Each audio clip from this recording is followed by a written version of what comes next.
A taxi is accelerating from rest at a rate of 4 metres a second squared. So it's accelerating from 0, 4 metres a second squared. What is its velocity after 9 seconds?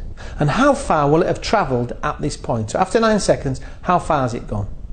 Next one, see what would be its average velocity during this time. And how far will it have reached when its velocity is 45 metres a second?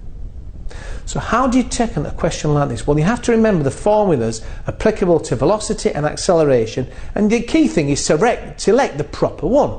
Let's firstly determine the velocity of the taxi after 9 seconds when accelerating at 4 metres a second squared. Which formula do we need? Well, we need this one. V equals u plus at. Put in our variables, v equals, the u was initially 0, plus 4 times 9 gives us a velocity of 36 metres a second. So that's the 36 metres a second after 4 seconds. Next we need to determine how far it's travelled after 9 seconds. Which formula can we use to determine the distance travelled? Well, this is the one, s equals ut plus half at squared. You put in your known variables, you get s equals 0. Don't forget 0, it started from 0, plus half times 4 times 9 squared. It gives us a distance of 162 metres. So now we know how far it's gone. Now the third part of the example was to determine the average velocity during that period.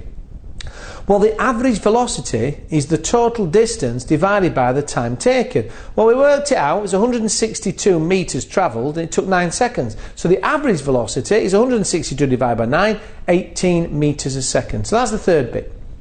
Now the final part of the example is to determine how far the taxi would have travelled after 45 seconds. Well, in this case we need the formula that includes the distance, velocity, initial velocity and acceleration. We need all 4 of them, and this is the formula here. V squared equals u squared plus 2as.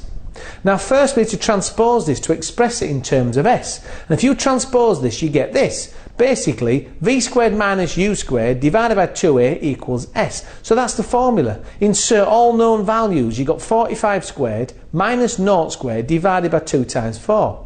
Basically, if you multiply this out, you get a distance of 253.125 metres.